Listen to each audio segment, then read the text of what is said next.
No. Indy, we're working here. What are you doing?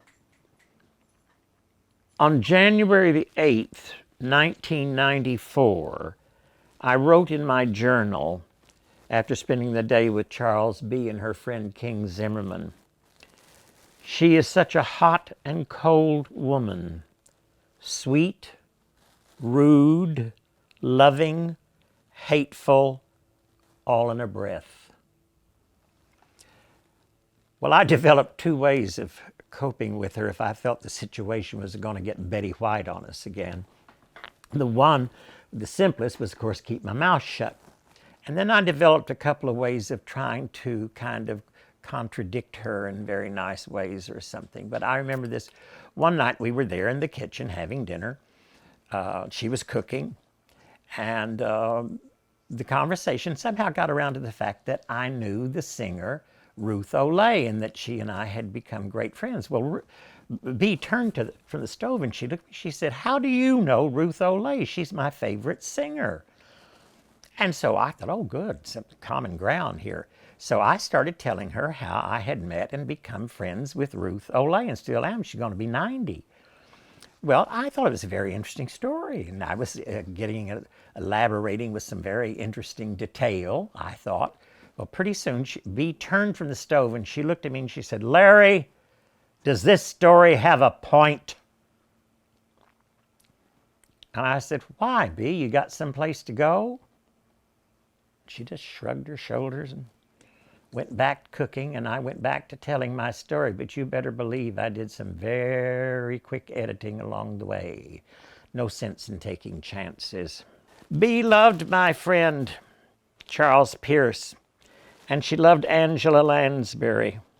Around Angie, Bea was always on her best behavior, so naturally I was thrilled when Charles called one day and said that Bea had invited us to a 4th of July cookout at her house that would just have the three of us, Angela Lansbury and her late husband Peter Shaw, plus two of Bea's non-show business friends, Gretchen and Barney. Now, Gretchen, I think, was a travel agent, but I don't know. But anyway, it was a lovely day. We had an absolutely wonderful time. And Angie was a total delight to be around. What a sweet woman, very dear. And Bea just adored her. Well, as the afternoon waned on, Gretchen and Barney had to take their leave. And so we went into the kitchen, the rest of us, and sat around the table. And Bea told a lot of jokes, and we talked. And Angela would say, "I can't tell a joke. I don't know how you remember them. I always mess up the punchline."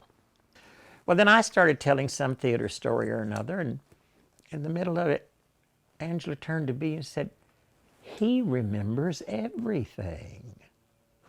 Well, I was kind of proud of myself. Bea loved to cook. She loved good food, and she loved to cook for people, even if it was just a 3 or 4 gang around the table. But on special occasions, like holidays, Christmas, things like that, she would have the dining room set up with like 2 tables of people, probably 15, 20 at least. And this one Christmas, she was throwing this kind of a party. Well, Charles was in Waterbury, New York, visiting his family, and so I got invited by myself, and I went. And the dining room was all set up, and Bea was in the kitchen. Well, you know, you learned not to go into the kitchen when Bea was cooking. So we were all milling around in the dining room, and I was sitting next to her pianist, Billy Goldenberg. And we were very near a little table, and Bea came in with this tin of caviar that was about that big. And I mean, it was the good stuff. Somebody had given it to her, of course. Well, she put some crackers down on the table. Well, I looked at Billy Goldenberg, and he looked at me, and the two of us scooted our chairs toward that table, and we blocked it off and started eating that caviar. Every once in a while, someone would come by and want some. Well, we'd let them have a little. But we basically just devoured that caviar. And the main course of the evening was a big Scottish beef that Bea had smuggled out of England on her last trip to Great Britain. Now, she pretended that she didn't know she wasn't supposed to do that. Well, come on. she knew that they weren't going to search her luggage. So she walked through with this Scottish beef. In any case, we ate the evidence. I answered the phone one day, and Bea said, she never had to say, "This is Bea," you knew.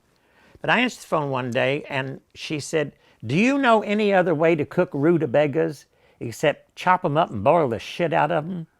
I said, "No." And she said, "Neither do I," and hung up. Oh, believe me. Oh, yes. Oh, yes. Believe me, I could still come under the gun. Oh, I remember one night, Bea and King Zimmerman went in his car, and Charles and I went in his car, and we went to the Pasadena Playhouse to see a new play that really wasn't very good. Well, at intermission, Bea made it very clear, because she knew everybody knew that she was there, that we were not to say a thing, not to say a thing. So, but we waited until we got into the parking lot after the show, and Bea screamed, "I hated it!" Well, we went on to dinner at a very nice little restaurant there in Pasadena. And I don't know if she was still agitated from having hated the show, but she certainly hadn't had a drink. But the waitress came and took the order, and Bea ordered a vodka on the rocks, and King ordered his drink, and then Charles and I had vodka martinis. And before the waitress left, I said, making sure that Bea got exactly what she wanted, I said, "Now, Bea, you wanted vodka on the rocks, not a vodka martini, right?" Well, I got that look.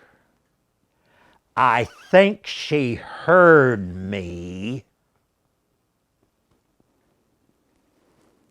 My first inclination was to get up from the table and go wait in the car. It really was.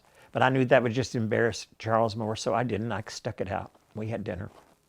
And we were leaving. Charles and I were headed toward his car, and Bea and King were coming out of the restaurant, and Bea shouted across the parking lot, "Larry, you know you and I will never really fight." I said, "Yeah, Bea, I know."